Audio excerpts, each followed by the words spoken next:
देखियो अखन हम महाराष्ट्र लोनावाला अम्बेवली सिटी में छी। देखियो नि सहारा जी सर के देखियो ई हुनकर पूरा एरिया छन।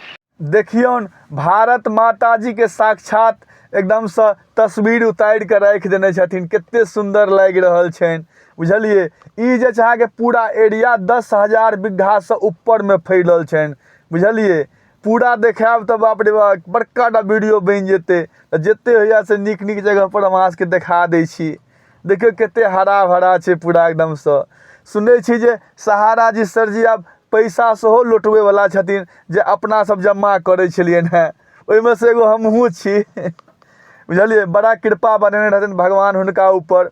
अगर संकट एहन समय में अखन पैसा सबके लुटवे वाला बात लगे बड़ा खुशी के बात बुझलिए ने। देख लियो चारू साइड केते हरा भरा छे बुझलिए। एतऽ सबके अबै के मौका नहीं मिले छे। हमहू किस्मत से आबि गेलौं बुझलिए।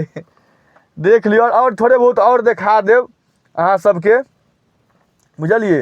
ई महाराष्ट्र में पड़े छे। मुंबई से अहाँ के करीब 60-70 किलोमीटर दूर छे ई जगह बुझलिए। देख लियो केते हरा भरा छे।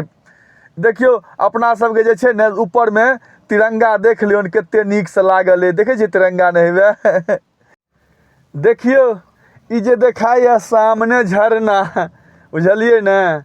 झरना देखे सफेद रंग के जो देखाइत हैत ओ पानी झरना जगह गिर रहल नीचा में। नजदीक से नहीं जाकर देखा सके छी बुझलिए।